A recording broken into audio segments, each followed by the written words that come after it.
السلام علیکم ګرانو محترمینو ملګرو په دې هیله چې تاسو به راته روغ جوړ او خوشحاله وئ. ګرانو ملګرو اوسه یم سیدالله حسن زه بیا تاسو لپاره د یوې نوې ویډیو سره راغلی یم.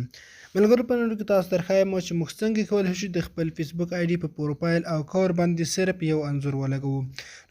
نو که چېرې تاسو هم غواړئ چې د خپل فیسبوک آی ډي په کور او پروفایل باندې صرف یو انځور ولګوئ یا هم د خپل فیسبوک آی ډي د پروفایل او کور لپاره صرف یو انځور جوړ کړئ، نو تاسو دغه ویډیو تر پایه وګورئ او دغه ویډیو سکیپ کوئ. راځئ چې ویډیو شروع کوم. دوستانو مخکې له دې چې ویډیو شروع کوم په خورا د هیله کوم چې تاسو زموږ په دغه چینل کې نوي یاست نو مهرباني وکړئ زموږ چینل درسره لازمي سبسکرایب کړئ او که څوک ویډیو په پیج باندې ګوري نو هیله ده زموږ پیج هم درسره لایک او فالو کړئ. دوستانو دې لپاره تاسو ته د یو اپلیکیشن ضرورت دی. دغه اپلیکیشن ما تاسو ته د ویډیو لاندې ډسکرپشن کې لینک اچولی دی. همدارنګه د ویډیو نه فیسبوک کې به د ویډیو نه پورته او یا لاندې دغه اپلیکیشن لینک پرلې هغه اپلیکیشن لینک کلیک وکړئ او یا هم که فیسبوک کې پیج کې لینک نه و نو کمنټ کې هم تاسو لینک کتلی شئ. کله چې دوستانو تاسو دغه اپلیکیشن په خپل موبایل کې انسټال کړئ نو سمپل به تاسو دغه اپلیکیشن را خلاص کړئ. کله چې دغه اپلیکیشن را خلاص کړئ لومړی به تاسو پکې همغه انځور راواخلئ چې غواړئ دغه څخه انځور جوړ کړئ. لومړی څه که تاسو دغه اپلیکیشن پرمیشن غواړئ هغه پرمیشن به تاسو ورکړئ. کله مو چې پرمیشن ورکړئ نو دلته تاسو ته دغه یوه صفحه را خلاصیږي. په دې کې تاسو د فیسبوک انسټاګرام داسې نور شیانو لپاره عکسونه انځورونه جوړولی شئ. لومړی ځي فیسبوک کور اینډ پروفایل میکر پر دغه اپشن به کلیک وکړئ. کله مو چې دلته کلیک وکړئ دوستانو دلته تاسو پکې د خپل خوښې عکس سلیکټ کولی شئ.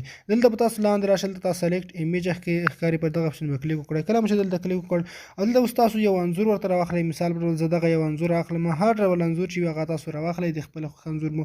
کله مو چې انځور راواخیست دوستانو اوس به تاسو دغه انځور د خپل لاس په دواړو ګوتو سره مخې ته زوم کړئ او تاسو چې کومه صفحه غواړئ همغه صفحه به تاسو ورته دلته سلیکټ کړئ.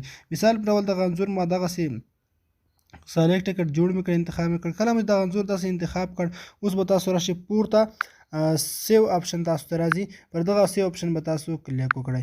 کله مې دوستانو دلته کلیک وکړ او دغه انځور ستاسو د فیسبوک آی ډي ته ستاسو موبایل ته سیو کېږي.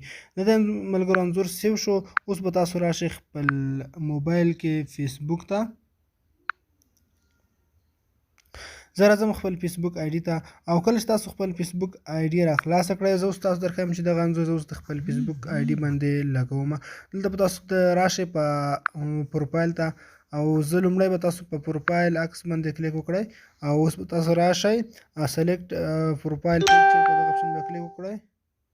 اوس به تاسو لومړی ورته همدغه د پروفایل انځور راواخلئ. دغلته تاسو ته ښکاري پر دغه انځور به کلیک وکړئ. کله مو چې دلته کلیک وکړ او اوس به تاسو دغه انځور سیو کړئ. دلته ګورئ دوستانو دغه انځور موږ سیو کړ. اوس به تاسو په راشئ په کور انځور باندې به کلیک وکړئ او دلته تاسو ته سلیکټ دلته تاسو ته اپلوډ اپشن راځي. اپلوډ فوټو پر دغه اپشن به کلیک وکړئ او تاسو به اوس راشئ همدغه دوهم انځور چې کوم دی دلته تاسو ته ښکاري پر دغه کلیک وکړئ او دغه انځور به هم تاسو د خپل پروفایل لپاره سلیکټ کړئ. ګورئ دوستانو تاسو ته ښکاري چې دغه انځور په دغه شکل سره ستاسو پروفایل ته راغی او په سیو باندې به تاسو کلیک وکړئ.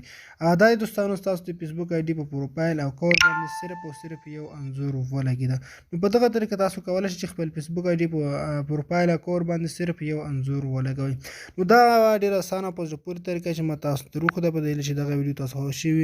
که مو چیرې ویډیو خوښ شوي ویډیو لازمي لایک کړئ او د خپل دوستانو سره شریک کړئ. مننه، ښه وختونه او ښې شېبې ولرئ.